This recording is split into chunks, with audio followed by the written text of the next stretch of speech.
కాలబెట్టిన వాళ్లకు దుర్మరణం జరుగుతుంది. అపనిందలు అవుతాయి, బదనాములు అవుతారు. కాలబెట్టద్దు. రైతులందరికీ విజ్ఞప్తి ఏమిటంటే, రైతులు పొలాలు కోసిన తర్వాత వరి కొయ్యలు ఎట్టి పరిస్థితుల్లోనూ కాల్వకూడదు. దాని ద్వారా ఎండాకాలము మన ఫైర్ అయి మొత్తం కూడా కాలిపోతున్నది. చుట్టుపక్కల ఇండ్లపై కూడా రావడం జరుగుతుంది. అలాగే పంట పొలాలు కూడా దానమయ్యే అవకాశాలు ఉన్నాయి. గడ్డివాములు కూడా దాన అయ్యే అవకాశాలు ఉన్నాయి. దీనితో పాటు వరి కొయ్యలు కోసిన క్రమం లోపల భూమి లోపల ఉన్న సారం కూడా పోవడం జరుగుతుంది. వ్యవసాయ శాస్త్రవేత్తల సూచనలు కూడా వరి కొయ్యలు ఎట్టి పరిస్థితులను కోయకూడదు, దానిలోనే నీళ్లు పెట్టి దున్నాలని ఉంటుంది. కాబట్టి ఈ ఎండాకాలంలో ఎట్టి పరిస్థితుల్లో ఎవరైనా రైతులు వరి కొయ్యలు కోసినట్టయితే మాత్రం ప్రభుత్వ ఆదేశాల మేరకు జుర్మానా విధించబడుతుంది. అలాగే చట్టపరంగా చర్యలు కూడా తీసుకోబడతాయి. కేటీఆర్ గారి నాయకత్వం. జై తెలంగాణ, జై తెలంగాణ.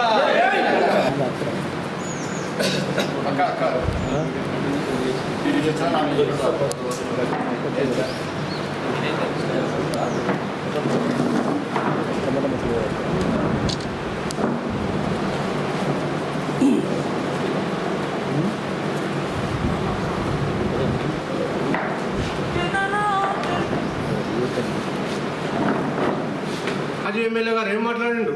ఆయన చేసినటువంటి ఎన్నో అభివృద్ధి కార్యక్రమాలు 10 సంవత్సరాల లోపల ప్రజలందరికీ తెలుసు. ఇవ్వడమే తప్ప చేయి చాసే గుణం ఆయనకు ఏనాడు లేదు. ఏ గ్రామంలో చూసినా కూడా ఇవాళ గుళ్ళు కావచ్చు, బళ్ళు కావచ్చు, పేదోళ్లకు పుస్తెమట్టలు కావచ్చు, పెళ్ళిళ్ళకు బస్సులు కావచ్చు, ప్రభుత్వం నుంచి వెళ్ళి ఈ 10 సంవత్సరాల లోపల ఆయన అయితే ఎన్నైతే నిధులు సమీకరించిండో అంతకంటే ఎన్నో రేట్లు ఇవాళ ఆయన సొంత నిధులతోటి ఈ నియోజకవర్గంలో పేద ప్రజలకు సేవ చేసినటువంటి మహోన్నత వ్యక్తి ఇవాళ దాసరి మనోహర్ రెడ్డి గారు. ప్రజలను మభ్యపెట్టాలి, ఓ షో చేయాలి, షో తోటి వల్ల ఈ నియోజకవర్గంలో వ్యవస్థ నడుస్తుంది, పరిపాలన నడుస్తుంది. ఎక్కడ వేసిన గొంగడి అక్కడే. అబద్ధం అంటేనే కాంగ్రెస్, కాంగ్రెస్ అంటేనే అబద్ధం. ఇవాళ ఎన్నో అబద్ధపు హామీలతోటి, కళ్ళబొల్లి మాటలతోటి ఇవాళ చెప్పి గద్దెనెక్కినటువంటి ఈ ప్రభుత్వం వాటికి జోలికి పోకుండా వాటిని అమలు చేయాలని మాట్లాడితే వారి మీద కేసులు, లేదంటే ఈ యొక్క కింది స్థాయి కార్యకర్తలతోటి ఒక రకమైనటువంటి ప్రెస్ మీట్లు. ఏం చేస్తారో చెప్పండి ప్రజలకు. ఎంత ఇబ్బందులు పడతారో ప్రజలు. ఇవాళ ప్రజలందరూ చూస్తారు మనోహర్ రెడ్డి చరిత్ర ఏంటి, ఇప్పుడు ఉన్నటువంటి ఎమ్మెల్యే చరిత్ర ఏంటి. పేద ప్రజలకు ఏ ఇబ్బంది వచ్చినా కూడా ఒక ఫోటో తీసుకోకుండా, ఒక ప్రెస్ మీట్ పెట్టకుండా తక్షణమే వెళ్ళి ఆ సమస్యను పరిష్కరించి ఆ పేదవానికి అన్నం పెట్టిన చరిత్ర ఇవాళ మనోహర్ రెడ్డిది. దాసరి మనోహర్ రెడ్డి గారిని ఆయన వయసు, ఆయన ఏజీ, అది ఏమని చూడకుండా ఇష్టమైనట్టు మాట్లాడారు కొందరు నాయకులు, జిల్లా నాయకులు. అది ఏ మాత్రం మాకు సహించట్లేదు. దాన్ని మేము తీవ్రంగా ఖండిస్తున్నాం. సహకార పనిచేయని సార్ ఎంఆర్ఓ ఉండే, వారి సంతకం అప్పుడు నల్లా మల్లారెడ్డి ఎస్ఐ గారు ఉన్నారు. అప్పుడు ఆయనే ఫోర్జరీ సంతకం చేసాడు, ఎంఆర్ఓ ఫోర్జరీ సంతకం చేసాడు. అది ఫస్ట్ స్టార్ట్ అయిన రాజకీయ జీతాలు అప్పుడు స్టార్ట్ అయ్యారు, ఫోర్జరీ సంతకం చేసి. ఆయన సర్పంచ్ ఉన్నప్పుడు దొరసానికుంట అక్రమంగా దాన్ని అటు పోయే చిన్న బొగ్గురు తువ్వను కూడా కబ్జా చేసి, ఆ కబ్జా చేసినే కాక దాంట్లో ఎటుపోకుండా ఆడున్న సరే కబ్జా చేసి దాంట్లో గోదాములు కట్టి దానికి పోతే వ్యవస్థ అప్పుడు కంప్లైంట్ చేస్తే అప్పుడున్న ఎమ్మెల్యేల దగ్గర పోయి ఏం చేసిండో అనేది, ఏం చేస్తాడు నేను ఎప్పుడైనా ఆయన డైలు కొడతాడు. ఈ డైలు కొట్టుడు అనేది ఎవరికి రాదు. ఆయన డై కొడతాడు, ఆడికెళ్ళి అవతల కొడతాడు, జంప్ అయిన తర్వాత ఇక నేను నా సొటోలే నా అంత నిజాలు పర్లేదు అటు. గోదాములో 300 మంది ఇప్పుడు ఉన్నారు మాత్రం 150 మంది ఉన్నారు. వాళ్ళని మీరు పోయి ఎవరన్నా మీ ప్రెస్సులు పోయి ఎవరన్నా అడగండి. ఇప్పుడు పోయి అడిగితే ఆయనకు వాళ్ళతో పాటు ఆయనకు వాళ్ళకి వచ్చే ఎంత 1500 పడుతుంది, 1500 ఇస్తే 2000 పడుతుంది, 2000 ఇవ్వాలి, 3000 పడితే 3000 ఆయనకి ఇవ్వవలసిందే. ఇది కూడా ఎంత అండి నాకు అర్థం కాదు. అమ్మాయిల మీద వాళ్ళ మీద దోసుకొని తినడు. వాళ్ళు ఎక్కడికి వెళ్ళి వచ్చి ఎక్కడికి వచ్చి బతకనికి వచ్చిన వాళ్ళు ఇక్కడ వాళ్ళు కూడా చేస్తుంటారు. ఈయన నీతివంతుడు అని చెప్తాను. ఇంకా నేను నీతివంతుడు, నా అంత నీతివంతుడు లేడు.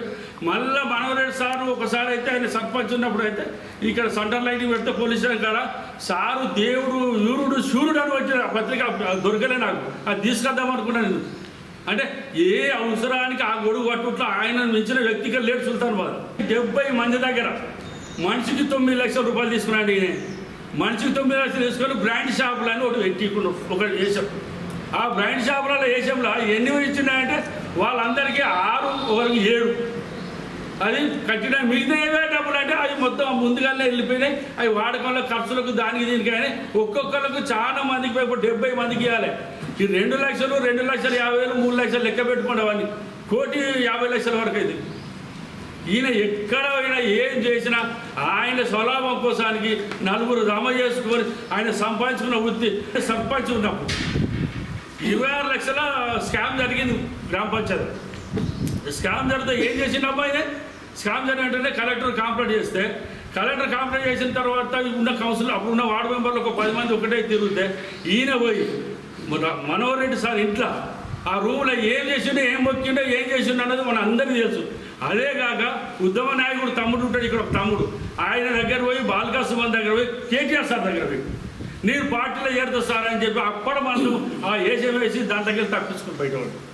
ఈయన చెయ్యింది ఏం లేదు. ఏ టైంలో వస్తే ఆ టైంలో అవసరాన్ని వాడుకుంటూ అవతల పోవడం.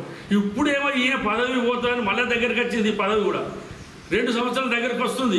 ఈ పదవి కూడా నాకేమైనా 30 అవుతుందాను. ఇప్పుడు కూడా ఈ పేలాపలు ఇవన్నీ డైలాగులు కూడా మనోహర్ రెడ్డి సార్ మీద అనుడు బిడ్డాకు మంచి కూడా ఖబర్దార్ చెప్తున్నావు. ఇలాంటి మళ్ళీసారి నువ్వు ఇట్లా మాట్లాడితే నువ్వు నిజంగా నీతిపడితే నువ్వు రా కూర్చున్నాం. ఏంటంటే తడి బట్టలతో స్నానం చేస్తాం. ఎక్కడంటే ఆ అయ్యప్ప గుడికి పోదాం, ఆడే ప్రమాణం చేస్తాం.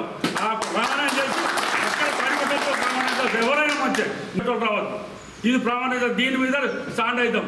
అనవసరంగా మనోహర్ రెడ్డి సార్ను అనవసరంగా ఏదైనా ఒక మాటలు పిచ్చి పిచ్చిగా మాట్లాడితే ఊపుకుంటే పరిస్థితి ఉండదు, మంచి కూడా నేను చెప్తున్నా ఖబర్దార్. గతంలో అయ్యప్ప టెంపుల్ మొదలుపెట్టి 80 లక్షల రూపాయలు నీ మీద ఆరోపణలు వచ్చినాయి, పత్రికలలో వచ్చినాయి. అప్పుడు నువ్వు నిరూపించుకున్న వ్యక్తివి కాదు. 80 లక్షల స్కామ్ చేసి గుడి దేవుని మీద కూడా వ్యాపారం చేసే వ్యక్తివి నువ్వు. ఇవాళ మాట్లాడే నైతిక హక్కు అయితే నీకైతే లేదని చెప్తున్నాను. అలాగే మిషన్ కాకతీయ దానిలో బ్రాహ్మణకుంటలో పెద్ద పెద్ద టిప్పర్లు పెట్టి నువ్వు నిల్వ చేసి సుమారు 20 లక్షల దాకా మట్టి అమ్ముకున్న వ్యక్తివి నువ్వు కాదా? అది అందరికీ తెలుసు. అలాగే ఇంకా ఇంత అంటాను. అసలు ఫస్ట్ నీ కులస్తులకు కూడా నువ్వు న్యాయం చేయలేని వ్యక్తివి. 71 మంది దగ్గర 9 లక్షల రూపాయలు వసూలు చేసి టెండర్కు 2 లక్షల రూపాయలు, అందులోకి 7 లక్షలు అని చెప్పి సుమారు 6,30,00,000 రూపాయలు నువ్వు తీసుకొని దగ్గర పెట్టుకొని 2 సంవత్సరాల తర్వాత ఒకరికి 5, ఒకరికి 6, ఒకరికి 7 ఇట్లా ఇచ్చుకుంటూ ఇప్పటికి కూడా నువ్వు ఒక్కొక్కరి దగ్గర సుమారు 3 లక్షల రూపాయల దాకా కూడా నీ దగ్గర ఖర్చులకైనాయి అని చెప్పి నువ్వు వాడుకొని సుమారు 2 కోట్ల రూపాయలు నువ్వు ఇలా దోపిడీ చేసినావు. కులస్తులని కూడా నువ్వు చూడకొని వ్యక్తివి నువ్వు. ఇలా మా మనోహర్ రెడ్డి గురించి మాట్లాడే నైతిక హక్కు అయితే నీకు లేదు.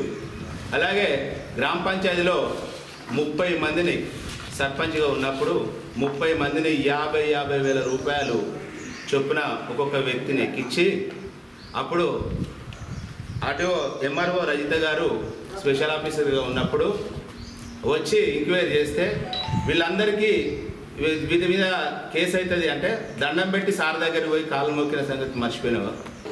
నీకు ఆ పదవేదో వచ్చింది కానీ అది ఒక్కసారి ఓడిపోయినావు. నువ్వు మళ్ళా కూడా మొన్న చీటింగ్ చేసి ఇవన్నిటికి ఏదో 40 లక్షలు ఇస్తా, 30 లక్షలు ఇస్తా అని ఇంటికి వచ్చినావు. అవన్నీ ఉన్నాయి వీడియోలు. ఎప్పుడైనా కూడా తొందరగా అది సమయం వచ్చినప్పుడు అన్నీ కూడా ఆధారాలతో బయట పెడతాం. నువ్వేదున్నా కూడా క్లారిటీ మాట్లాడు, నిజం మాట్లాడు. అసత్యపు ప్రచారాలు చేసుకుంటూ ఎమ్మెల్యే గారి మీద ఏదో నాకు విజయరమణారావు గారి దగ్గర మెప్పు పొందాలనే ఆలోచన కొద్దీ మాట్లాడుతున్నావు తప్ప నీకు విజయరమణారావుకు మీ గురించి తెలుసు. అదేందో నువ్వు జాగ్రత్తగా మాట్లాడకపోతే ఇక ముందు నీ అవన్నీ కూడా బయటికి తీయాల్సిన పరిస్థితి వస్తుంది. మనోహర్ రెడ్డి సార్ ఎమ్మెల్యేగా ఉన్నప్పుడే అంబేద్కర్ విగ్రహం నుంచి మన మార్కెట్ రోడ్ వరకు టెండర్ ఇదయ్యి అటువంటిది ఈయన గెలిచిన తర్వాత ఈయనేదో టెండర్ ఫండ్స్ తీసుకొని వచ్చినట్టు శిలాపలక వేసిన దిగ్విజయంగా 2 సంవత్సరాలు దాటింది, ఇప్పటికీ పూర్తి కాలేదు. అది ఎక్కడి వరకు మన ఎంపీడీఓ ఆఫీస్ వరకే అయింది. ఇంకా మార్కెట్ రోడ్ వరకు కావాలంటే మరి ఇంకా 2 సంవత్సరాలు పడుతుందా, ఇంకా మరి ఈ మళ్ళీ ఒకసారి ఇది అవుతుందా, అదైతే తెలియదు. అప్పుడు టెండర్ అయ్యి అప్పుడు వచ్చిన ఫండ్స్కు చేసేదానికే వీళ్ళకి శాతం అయితే లేదు.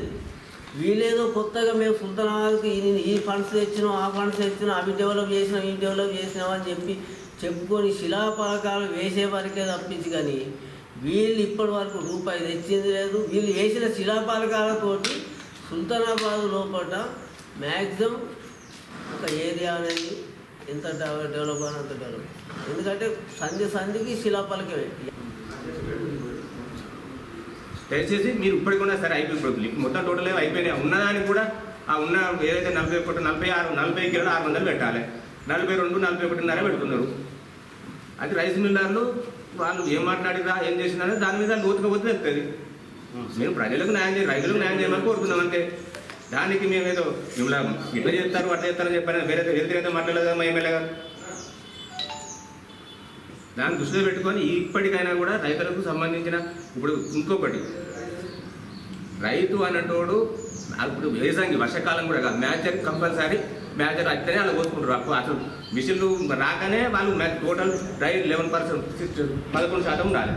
ఆల్రెడీ 10%, 9%.